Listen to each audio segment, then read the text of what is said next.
programa Lecciones para Hoy. Les saluda a su hermano en Cristo, Mario Pérez, esta tarde en grata compañía de nuestro hermano Ronald Calero, a quien damos la bienvenida a su programa Lecciones para Hoy. Muchas gracias, hermano. Bendiciones a todos. Saludes. Dios les bendiga y les guarde. Y también nos acompaña en controles nuestro hermano Eduardo Arauz, ¿verdad? Como cada tarde está con nosotros. Queremos también enviarle saludos a cada uno de nuestros amigos oyentes que está en fiel sintonía de su radio amiga, Radio Adventista Chinandega 100.5, y de todos aquellos que están pendientes de este programa Lecciones para Hoy, para que juntos podamos estudiar. Esperamos que el programa de esta tarde sea de gran bendición para ustedes y que el día sábado usted pueda compartir los comentarios aprendidos en este programa. Así que damos inicio invitándole a que vaya a su libro, a la cartilla, la cual tiene por título en esta semana Instruyendo a los discípulos, parte 1, y nos regala un versículo para memorizar conocido, el cual encontramos en el Evangelio según San Marcos capítulo 8 versículos 34. Dice el versículo: luego Jesús llamó a la gente y a sus discípulos y les dijo: si alguno quiere venir en pos de mí, niéguese a sí mismo, tome su cruz y sígame. Teniendo en mente este versículo, le invitamos a cada uno de ustedes que nos acompañe en oración para empezar con los comentarios. Cariñoso Dios y Padre, que mora en las alturas de los cielos, gracias te damos, oh Dios, en esta tarde por tu bendita palabra, palabra transformadora, para que sea de provecho para cada uno de tus hijos que está en sintonía. Amén. Para que tu palabra, oh Dios, sea dirigida por tu Espíritu Santo. Gracias porque nos permites participar del programa. Gracias por escucharnos, en el nombre de Cristo Jesús. Amén. Amén. Muy bien, hermano. Podemos notar en el versículo de memoria. Es interesante ver algunos aspectos de este versículo, hermano Mario. Dice que Jesús llamando a la gente con sus discípulos, le dijo: cualquiera que quiere venir en pos de mí, niéguese a sí mismo y tome su cruz y sígame. Dios siempre está haciendo un llamado a nuestra vida, a nuestros corazones, a todos sus discípulos, sí, y no solamente a nosotros, ¿verdad? A nosotros como que nos consideramos discípulos de Cristo, sino que también notamos que a toda la gente Dios siempre le hace llamados indecibles. Lo otro interesante que notamos, hermanos, es que Dios no obliga a las personas, ¿verdad? Porque dice: cualquiera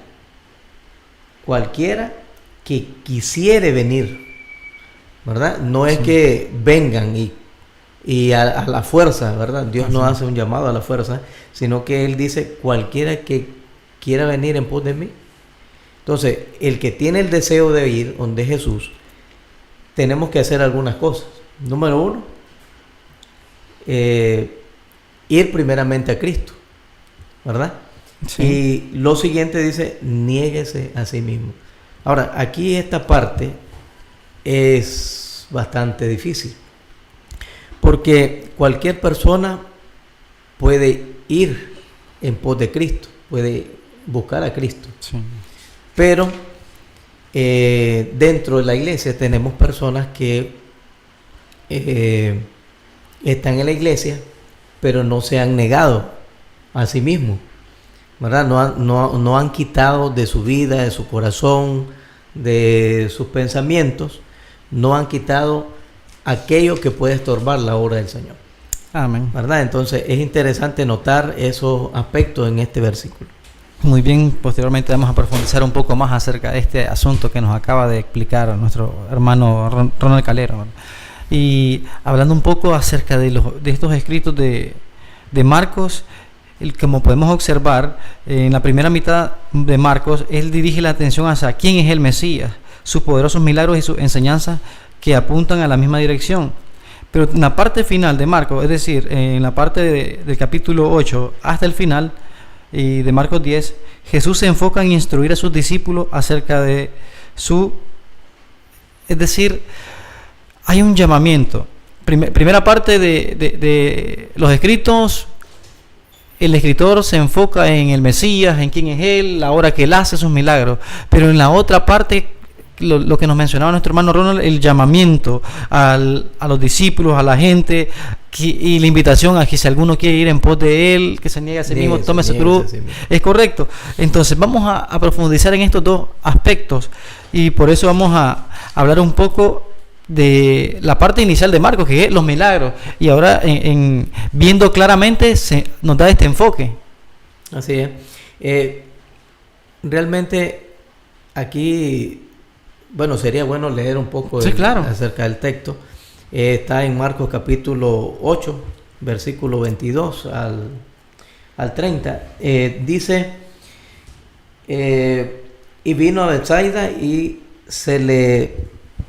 le traen a un ciego y le ruegan que le tocase.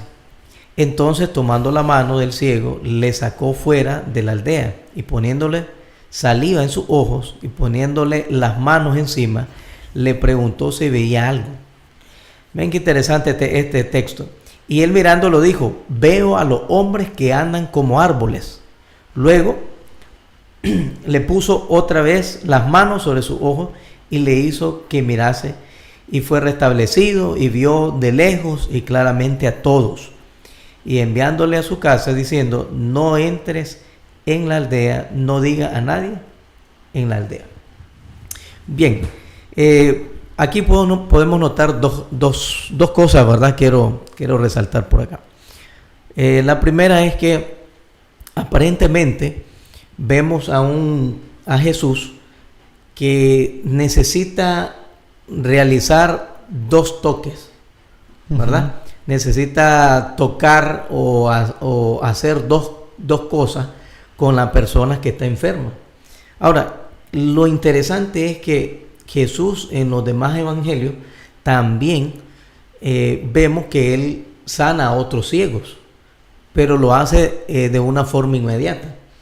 Pero aquí vemos que este ciego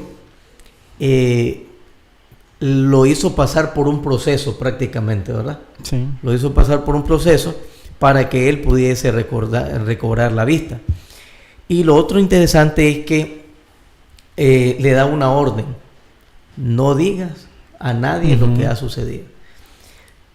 ¿Por qué razón? Porque el tiempo de Jesús no había llegado. Es decir, la hora en que Jesús iba a ser crucificado no había llegado. Amén. Sí, hablando de este relato, ¿verdad? Cuando Jesús vino a Betsaida y le trajeron este ciego y por el cual le rogaron que le tocase. A mí me gusta explicar esta parte porque aquí menciona, le rogaron que le tocase. Esa es desde la perspectiva humana, porque cuando tú conoces a Dios, a ti, a mí nos ruegan, y cuando alguien te ruega, estás hablando de que tú no quieres hacer eso y te están insistiendo. Cuando hablamos de la palabra rogar es porque te están insistiendo.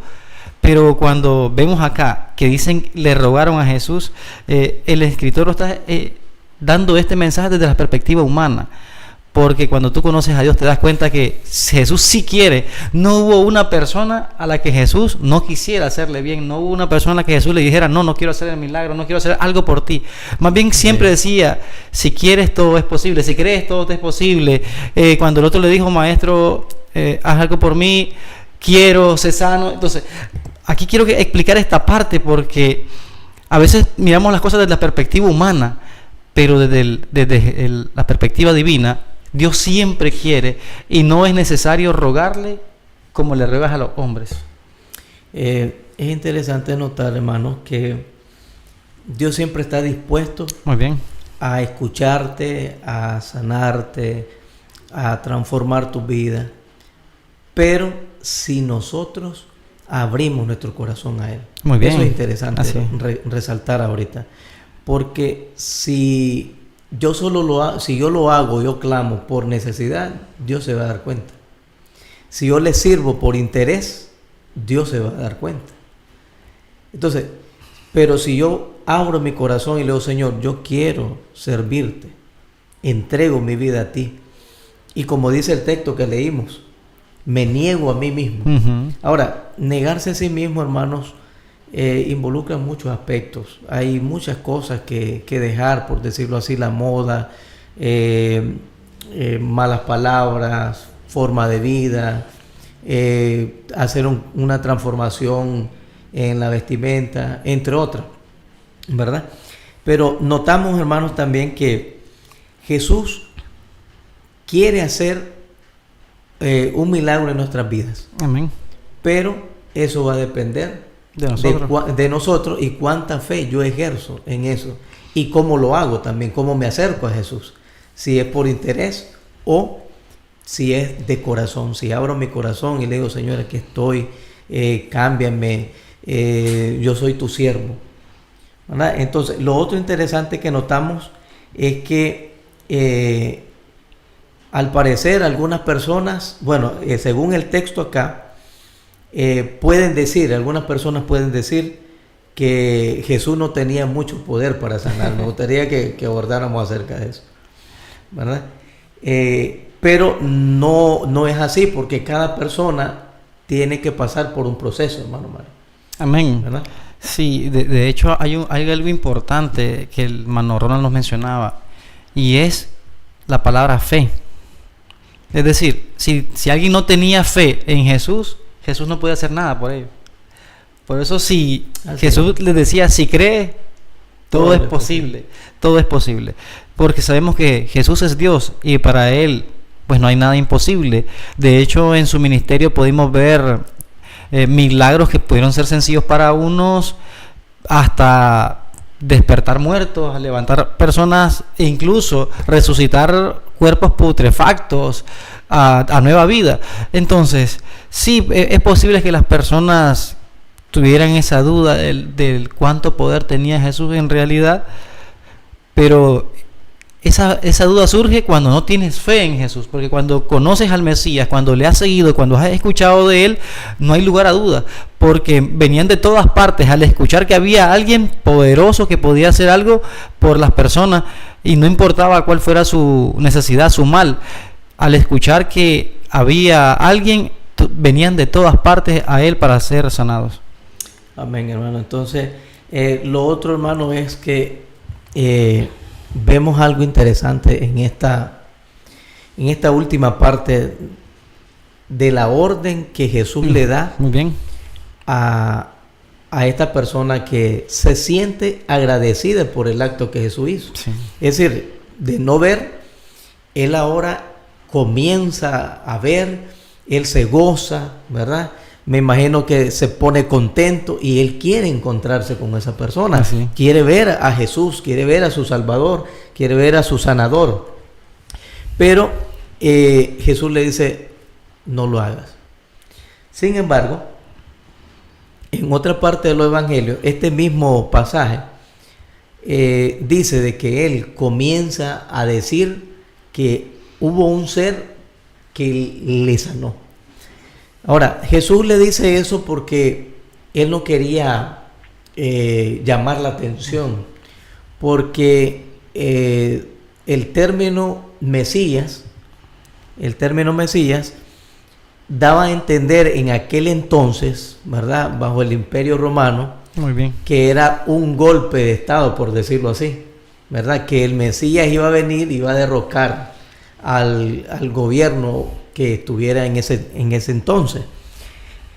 Resulta que vemos ahora el por qué Jesús no quiere decirle, porque a él le hacía falta más en su ministerio, ¿verdad? Desarrollar más cosas, más milagros, instruir a los discípulos, porque hablando del título, ¿verdad? De toda la semana, él comienza a instruir a sus discípulos, pero quiere hacerlo de una manera adecuada, a través de un grupo grande y también individual o particular por cada discípulo, ¿verdad? De esa manera también Jesús quería ir instruyendo a sus discípulos. Amén. Así es, esa es la razón la que nos compartía nuestro hermano Ronald Calero, por la cual él no quería abiertamente declarar que él era el Mesías, porque de hecho él le preguntó a sus discípulos que quiénes decían los hombres que era él, y le dijeron, unos dicen que eres Elías, otros dicen que otro de los profetas, y entonces él les preguntó directamente a ellos, ¿Y ustedes quién dice que soy? Es correcto. ¿Y vosotros quién piensan que soy yo? Y respondió Pedro, tú eres el Cristo, el Hijo del Dios viviente, según el otro evangelio. Pero él les mandó a que no dijeran esto a ninguno. Y entonces aquí podemos entender lo que nos acaba de explicar el hermano Ronald. La razón era esa, porque iban a asociarlo con la clase de Mesías que ellos estaban esperando, no la clase de Mesías que él era. Amén. Y al declararse él el Mesías, iban a venir muchas más personas a buscarle, esperando levantar un poderío militar, levantar, como decía, es correcto, como decía nuestro hermano Ronald ahí, pretendiendo que dieran un golpe de estado al gobierno de la época, al gobierno romano. Mas él, que su reino es un reino celestial con otro tipo de obras, en vez de matar vino a dar vida. Entonces podemos entender el contraste de la clase de Mesías que las personas esperaban y la clase de Mesías que era él. Por eso es que él les declara y les pide que no se lo digan a nadie. Y el otro argumento que nos compartía el hermano era porque aún faltaba mucho en su ministerio. Y estaban empezando apenas la preparación de sus discípulos. Amén. Muy bien. Entonces es interesante, hermanos, esta parte, porque Cristo Jesús, en su sabiduría, ¿verdad?, no solamente le dice a las personas de afuera, sino que también le dice a sus discípulos, no le digan a nadie. Muy bien. Porque sus discípulos obviamente iban a exaltarlo, ¿verdad? Iban a comenzar a hacer propaganda. Ahora, ellos esperaban a un rey políticamente. Así es. ¿Verdad? Un rey que viniera, quitara al César de su trono y sentarse él. Así como lo hicieron los reyes en la antigüedad, la verdad, así como David, por decirlo así. Entonces, pero hermanos, algo interesante que podemos hacer un alto acá y reflexionar es que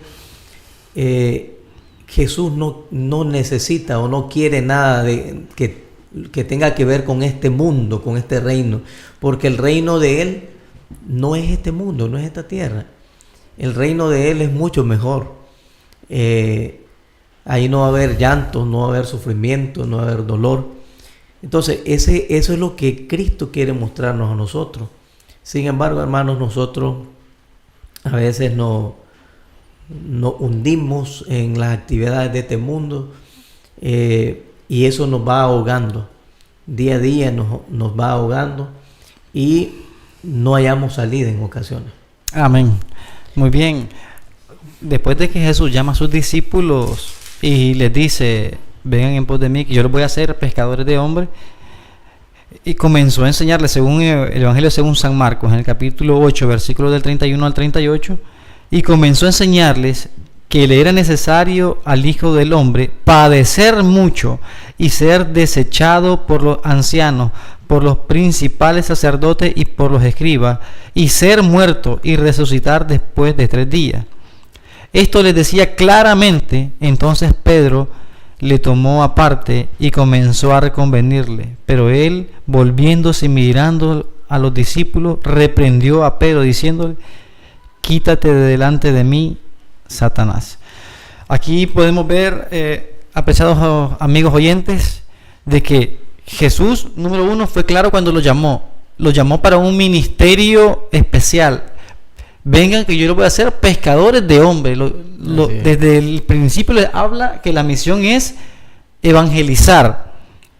Pero hay algo con que no contaban los discípulos, que una vez que entras en el ministerio también, así como el maestro iba a padecer, ellos también tenían que padecer.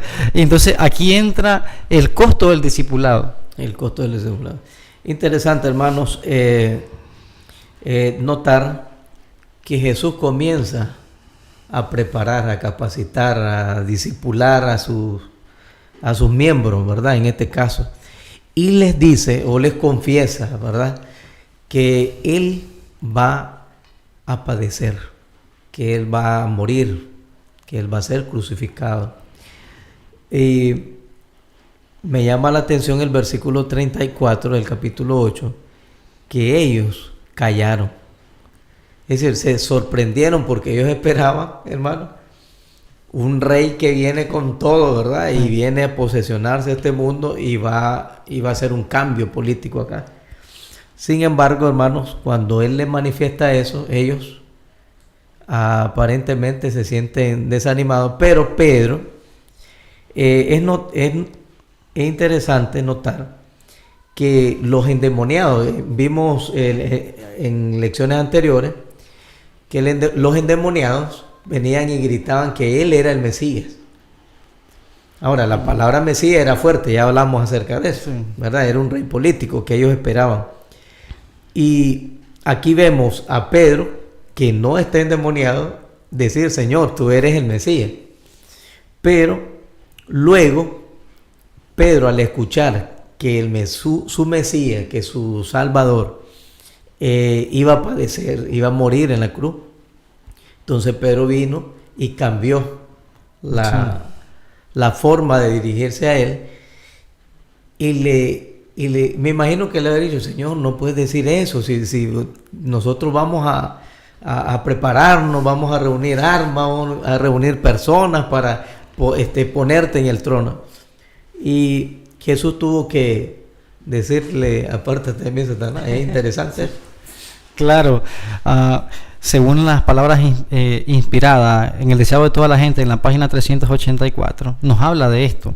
Y dice que las palabras de Pedro no eran de naturaleza que fuesen de ayuda y solaz para Jesús en la gran prueba que él esperaba.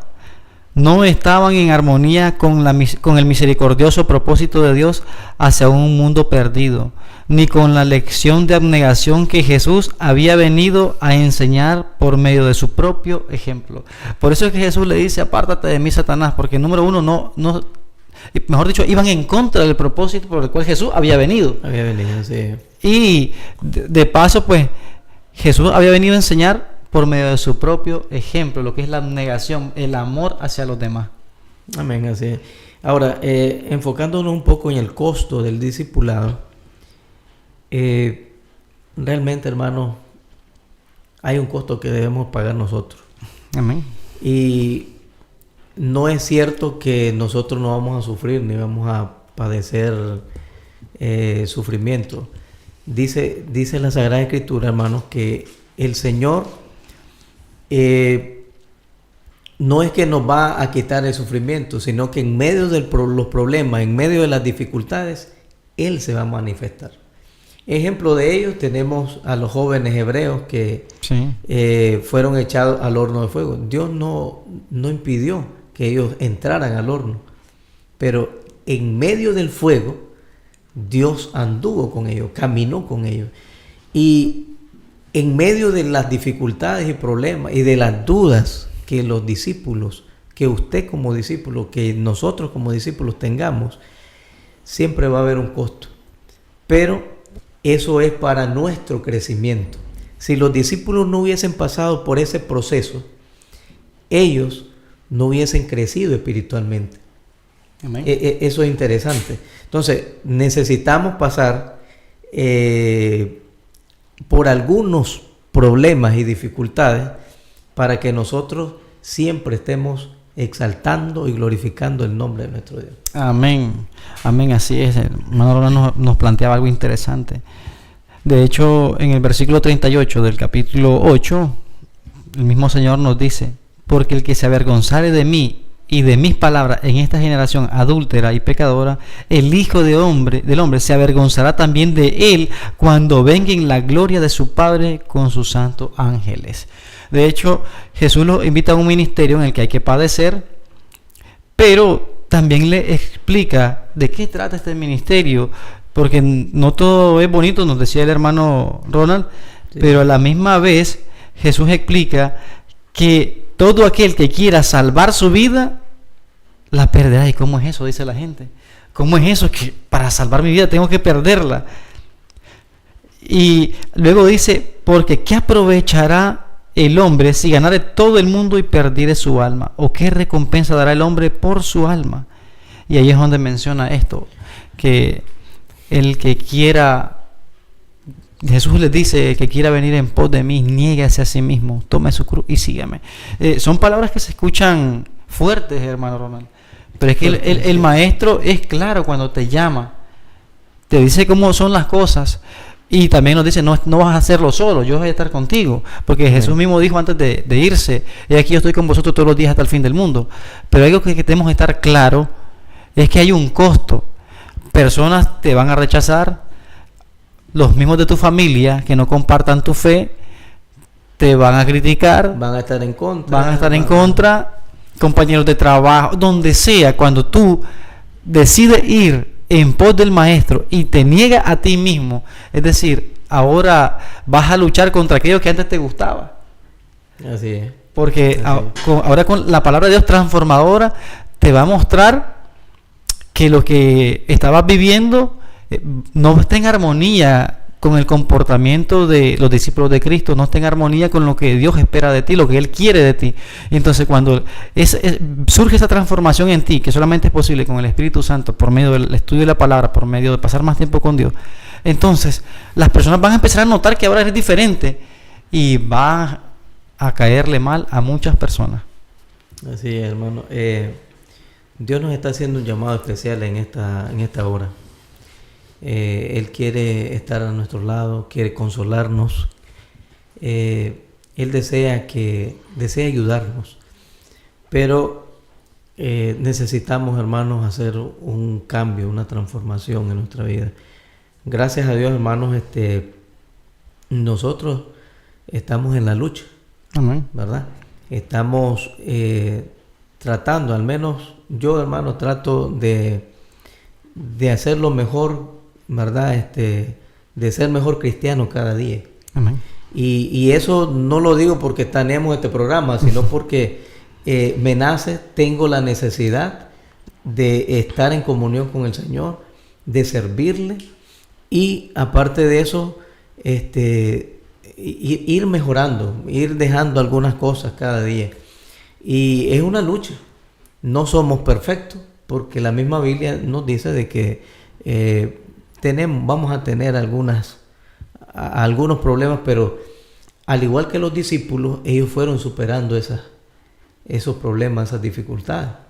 Es más, vemos a un Pablo ya lleno del Espíritu Santo y teniendo algunas discusiones, ¿verdad? Eso lo vimos también. Muy bien. En las cartillas anteriores. Teniendo algunas discusiones con el mismo Marcos, ¿verdad? Del cual le estamos hablando ahorita.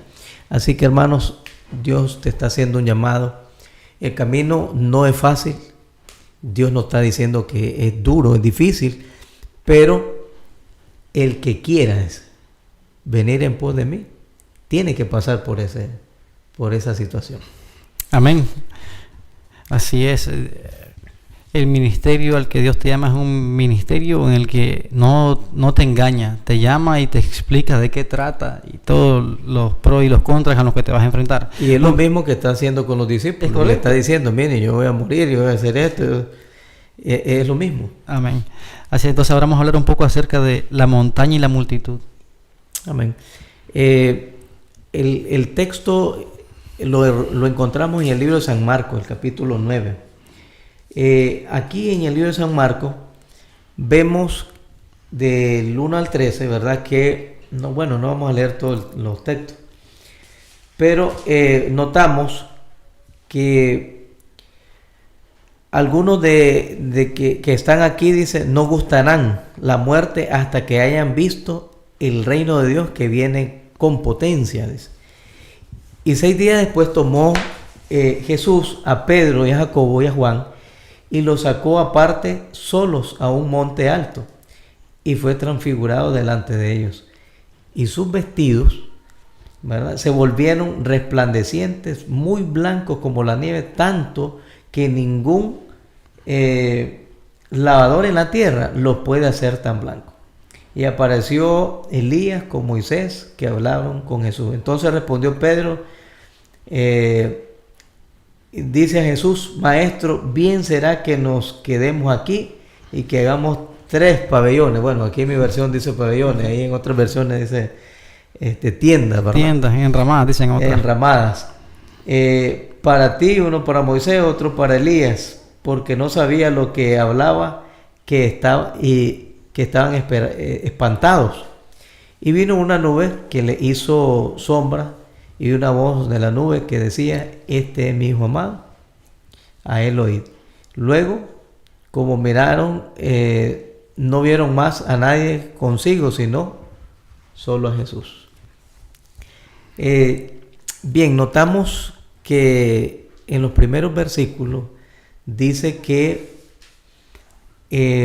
Jesús le dice a ellos mismos que algunos de esos discípulos que estaban con él iban a ver, dice, no iban a disfrutar la muerte. Perdón, vamos a ver acá. Algunos de los que están aquí, dice, que no gustarán la muerte hasta que hayan visto el reino de Dios que viene con potencia. Ahora, es interesante que después que Jesús dice eso, se lleva a los discípulos, ¿verdad? Y menciona a los discípulos que se llevaron. Sí, sí. Uno fue Pedro y el otro menciona a Jacobo y a Juan. Y a Juan. 3, se llevó a 3. Sí. Entonces, ellos no murieron, pero vieron la potencia de Dios reflejada en la transfiguración. Entonces, notamos ahí que Moisés, en este caso, Moisés murió, ¿verdad? Y él representaba a los justos que iban a resucitar. Amén. Y Elías, en este caso, representaba en ese momento, ¿verdad? Representaba a los justos que no iban a ver la muerte. Entonces, pero sí notamos que Pedro dice: bueno, ya que estamos viendo, estamos bien, estamos con Jesús, ¿verdad? Están los líderes de antaño, sí. Así que vamos a hacer una enramadita y vamos a quedarnos aquí. Pero Dios solo estaba prácticamente, Jesús, cumpliendo lo que le había profetizado días antes. Amén. Miramos este escenario maravilloso, tremendo, que pudo haber servido de motivación, de esperanza para los discípulos, porque a los personajes, a los que estaban viendo en la transfiguración, a los que habían visto, no eran cualquier personaje. El hermano Ronald nos explicaba y lo que representaban estos, ¿verdad? Uno sí. Que fueron sin reconocer, sin degustar la muerte o sin morir, mejor dicho, en el caso de Elías, y el otro murió pero resucitó. Esto puede haber sido esperanzador para ellos, porque Jesús les había dicho previamente: es necesario que Cristo padezca y muera. Pero ahora ellos están viendo que lo que Jesús les ha dicho previamente, pero también le ha dicho: voy a resucitar al tercer día. Ahora se encuentran con personajes que habían muerto y han resucitado. Entonces, esto fortalece la fe, porque están viendo que lo que Jesús había dicho que iba a acontecer no va a ser algo nuevo para ellos, porque ahora están viendo con su propio ojo a personas que sí murieron y que resucitaron, como es en el caso de Moisés. Pero también hay un contraste, porque más adelante, después de que ellos, o días después, al amanecer, los discípulos de Jesús tienen una experiencia triste. Comenzaron a hablar, ¿verdad?, acerca de quién era el mayor. Sí, pero también tenemos la experiencia del endemoniado, al que no pudieron sanar. Ah, sí. Bueno, ahí lo vemos un poquito mejor en el libro de Mateo, capítulo 17, uh-huh. ¿Verdad? Es lamentable ver que los otros discípulos que no estaban con Jesús en el momento de la transfiguración, había un endemoniado y no podían sanarlo prácticamente. Uh-huh. A tal punto que cuando Jesús regresa con los otros discípulos, vemos que Jesús le dice, ¿verdad? Bueno, sale el papá del muchacho y le dice: Señor, mira, aquí te vengo a pedirte porque tus discípulos, ¿verdad?, tus discípulos pasaron ahí, intentaron y no pudieron. Y el Señor se dirige a ellos y le dice lo que habíamos hablado un poco. Hombre, por la poca fe, ¿verdad? Ellos no pudieron hacer esa sanidad, ¿verdad? Es interesante ver eso, hermanos, porque nuestra fe debe aumentar cada día más. ¿Y cómo aumenta nuestra fe? A través de la comunión con Dios, de la comunión con Cristo. Si no, hermanos, a veces no tenemos fe en lo poco, entonces en lo mucho, ¿cómo vamos a tener más fe de lo normal, ¿verdad? Más fe de lo que Cristo ha prometido que nosotros podemos lograr a obtener. Amén. Aquí hay un aspecto interesante porque este padre de familia trae a su hijo a los discípulos y no lo pudieron sanar, ¿verdad? Eso fue claro, no lo pudieron sanar. No pudieron. Pero mencionamos también anteriormente que hay algo importante, que el mismo Jesús, con todo su poder, no puede hacer por los demás si no tienen fe, si no creen en Él. Y es lo que estaba pasando acá en este relato, porque cuando vemos que este padre de familia va ante Jesús, le dice: si puedes hacer algo, ayúdanos, compadécete de nosotros. ¿Cómo es que si puedes? Obviamente porque los discípulos, que según ellos creían de que los discípulos podían también igual que su maestro.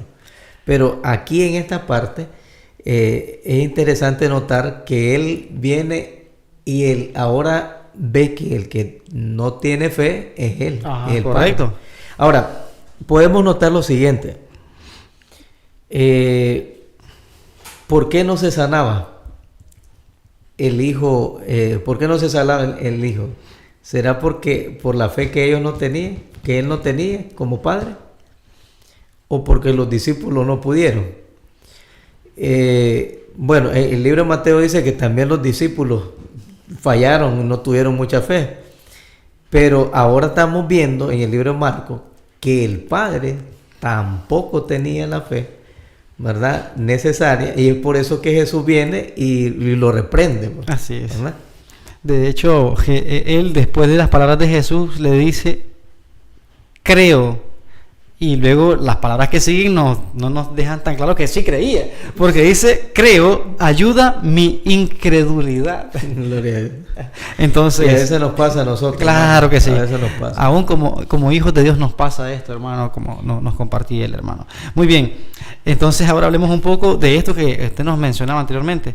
¿Quién es el más grande? Se da esta discordia, se da este acontecimiento entre los discípulos y Jesús explica que quién en realidad es el más grande. Bueno, quería aportar en el caso del tema de la fe. Sí. Muchas veces, incluso en el COVID, cuando tuvimos esa pandemia que fue desastrosa, ¿verdad? En este caso, vemos que hubieron muchos cristianos que le faltó la fe. Sí. Y había un sinnúmero de información acerca de esta enfermedad, y uno a veces hasta se sentía, no salíamos de la casa, andábamos todos cubiertos. Pero recuerdo, bueno, a manera de testimonio, recuerdo a un hermano Francisco Torres, cariñosamente como Chico Torres. Yo estaba ahí, ¿me pongo la mascarilla o no me la pongo? Así estaba yo. Pero lo veo a él en una reunión y dice: yo no me voy a poner mascarilla, Dios es... Y le vi esa certeza al hermano. Y entonces yo dije: bueno, el hermano tiene fe, yo estoy con duda aquí, no voy a usarla. Pero yo también agarré valor, ¿verdad?, con lo que él dijo. Yo también no lo voy a hacer. Y no lo hice. Sí me dio, ¿verdad?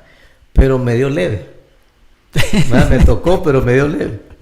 Pero qué interesante, hermano, es notar que nosotros como cristianos necesitamos crecer y crecer en fe. Porque la fe mueve montañas, por la fe vamos a vencer, por la fe vamos a ser utilizados por el Espíritu Santo. Pero si nosotros, hermanos, no, en lo poco, por eso le decía, si en lo poco nosotros estamos ahí flaqueando, ahora cuando llegue el momento más difícil de la prueba, ¿verdad? Entonces vamos a caer, vamos a fallar. Ahora, en cuanto a los discípulos, cuando regresan los otros discípulos, ¿verdad? Y le comentan, porque ellos le comentaron, ellos comienzan a hablar de que quién va a ser el mayor, no, yo voy a ser, no, yo. Pero Jesús viene y los reprende, ¿verdad? Les dice que si ellos quieren ser mayor, bueno, si ustedes quieren ser mayor está bien, pero tienen que hacer algo. Oyendo a colación, ¿verdad?, al texto de memoria, sí. Niéguense a sí mismos. Es decir, si ustedes quieren ser mayor, tienen que ser siervos primeramente y luego, ¿verdad?, van a ascender, van a subir. No es lo contrario. En mi reino es de esta forma que se trabaja. Amén. Amén. Interesante, porque es que en la mente de los discípulos, recordemos que al declarar Él es el Mesías, no han sacado la idea de ellos, el tipo de Mesías que ellos esperan. Aunque anden con Jesús, ellos esperaban hasta el último momento para que, aún después de tantos milagros, Jesús por fin hiciera esa aclaración. Ya, ahora sí voy a ser ese Mesías que ustedes esperan. Por eso ellos, ¿quién va a ser el mayor? No, voy a ser yo, porque yo el maestro me llevó consigo a la realización de los milagros. Y porque vemos que hubieron algunos milagros donde solamente llevaba a los mismos tres. A Pedro, a Jacobo y a Juan. Y entonces, esto me recuerda también la petición de la mamá de Juan y Jacobo. Sí. Una petición tengo de que en tu reino mis hijos se sienten uno a la derecha y el otro a la izquierda. Es decir, que sean tu hombre de confianza, tu mano derecha y tu mano izquierda. Tu mano izquierda, correcto. Los que dominen en tu reino. Entonces, esto nos viene a la mente que no han entendido en realidad la clase de Mesías y el ministerio al que Jesús los llama. Por eso se pueden haber llevado un chasco cuando Jesús les explicó: ven, estamos en casa, ahora sí les vamos a aclarar. ¿Qué es lo que ustedes discutían? Nadie les quiso decir. Pero Jesús, que todo lo sabe, sí, le dijo: si alguien quiere ser el primero, y el hermano Ronald lo compartía, debe ser el servidor. Si alguien quiere ser el mayor, en mi reino tiene que ser. Es correcto. Ahora, es interesante ver también porque Jesús, siendo Dios, siendo el Todopoderoso, ¿verdad?, siendo el Creador, viene en forma de siervo, humilde, nace en un establo. La cuna de él fue un pesebre donde Amén. Se le daba de comer a los animalitos. Entonces nosotros vemos que Jesús viene como siervo, viene sirviendo, viene de una forma humilde, sencilla, y ahora Él quiere darle esa misma orientación. Por eso es que el título de nuestra lección, hermanos, de esta semana es discipular, ¿verdad? Aprender o enseñar a discipular a sus miembros, a sus 12 discípulos que tenía. Y de esta otra forma, otro problema, otro chasco que se llevan los discípulos. Dice: ¿cómo va a hacer esto? Que vamos a ir a servir. Aún se muestra eso después de 3 años de andando con Jesús. Aún se muestra esos rasgos de que no entendían con Pedro cuando le dice: Señor, lávame todo. No, le dice: solo te voy a lavar los pies y yo lo voy a hacer. No, Señor, yo lo voy a hacer. No, yo voy a hacerlo, le dice el Señor, porque el Señor quería mostrarle ese rito de humildad. Amén.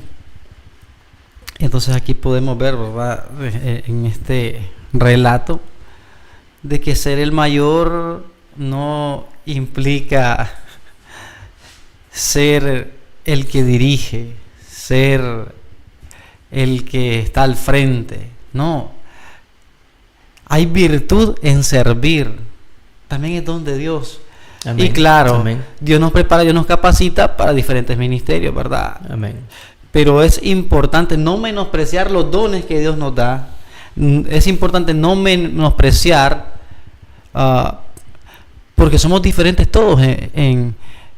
Nuestro carácter es diferente, tenemos cualidades diferentes, pero a todos Dios nos llama porque nos ha dado dones diferentes y todos formamos parte del cuerpo de Cristo, que es la iglesia.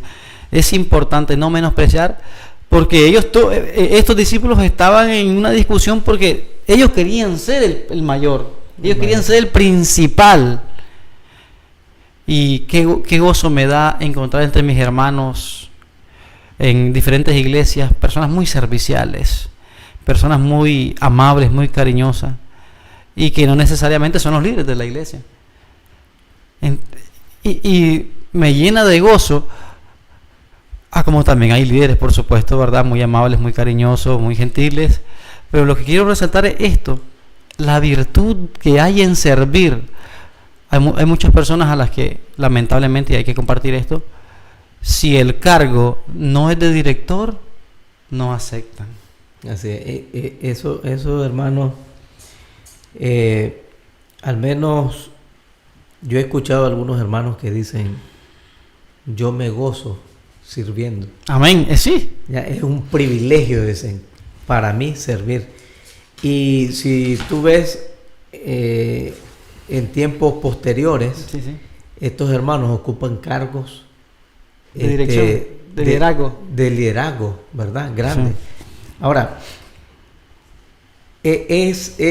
bueno, y ya me ha pasado, es ilógico, bueno, no ilógico, sino que es asombroso notar que hay hermanos que dicen, no, yo no quiero, mire, no, pero se le ve la humildad, se le ve el servicio, sí, y de una u otra forma lo ponen en un cargo alto. Y el hermano dice, yo no quería este cargo. Señor, ¿por qué me pone este cargo? Yo no quiero, yo quiero estar sirviendo. Pero el Señor sabe que, es decir, se cumple en él, en esa persona, se cumple lo que dice la palabra.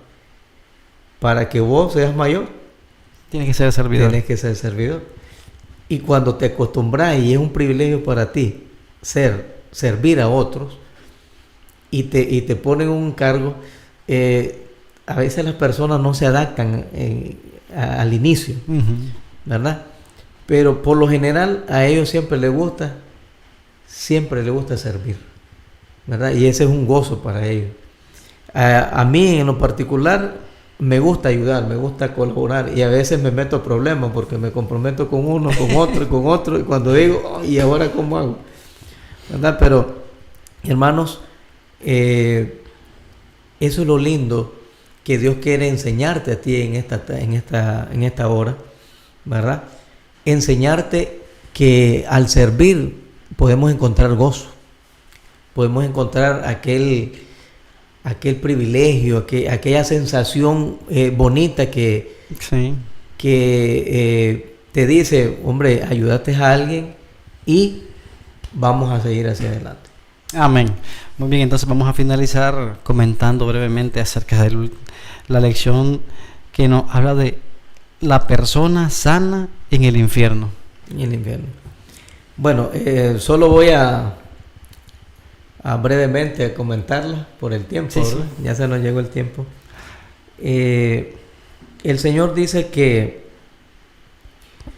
si tu mano te da ocasión de caer, córtala. Si tu ojo te da ocasión de caer, sácalo. Si tu pie, ¿verdad?, te da ocasión de caer, córtalo.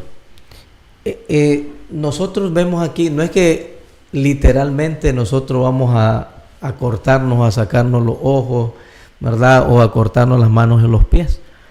Dios quiere que nosotros, relacionando ahora el texto inicial que teníamos de memoria, niéguese a sí mismo, es lo mismo que nos está queriendo decir acá, pero vemos que los ojos, bueno, iniciemos por la mano porque habla de las manos. Si tu mano te da ocasión de caer, córtala. Cuando Dios quiere o nos dice que cortemos la mano, con las manos se hacen obras. Ajá. Y lo que quiere Dios es que nosotros, las malas obras, si nos van a llevar a la muerte eterna, ¿verdad? Entonces es mejor cortar ese gusto, ese placer que nosotros tenemos para servir al Señor. Amén. Ahora, si hablamos de la vista, de los ojos, nosotros vemos, hermanos, o son las ventanas del pensamiento, y con los ojos nosotros codiciamos. Así es. Entonces, si nosotros queremos o seguimos codiciando y codiciando cosas, entonces Dios dice, es mejor que cortes ese deseo de codicia, ¿verdad? Y no que te pierdas, ¿verdad? Eternamente. Ahora, con los pies tenemos que ver, hermanos, los pies representan el sendero o el camino donde nosotros andamos.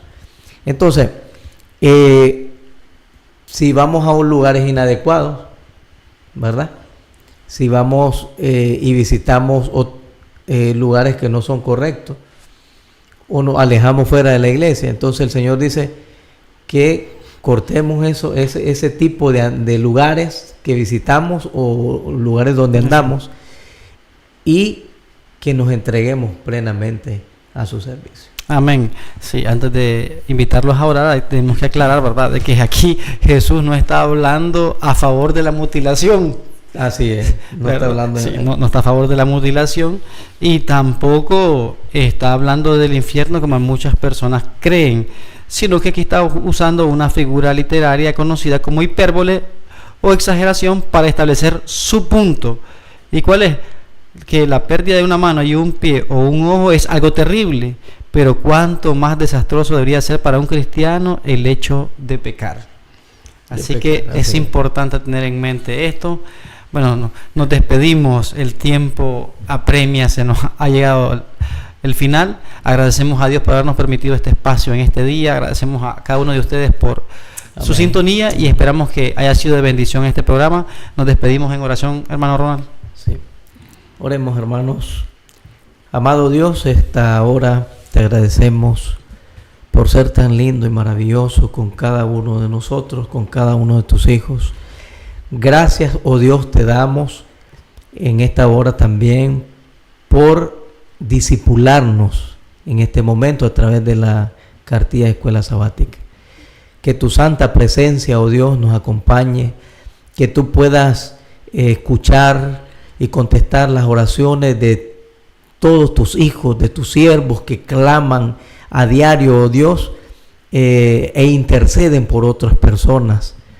Padre, ayúdanos a cambiar, a seguir cambiando, a seguir transformándonos, a ser mejores hijos e hijas tuyos.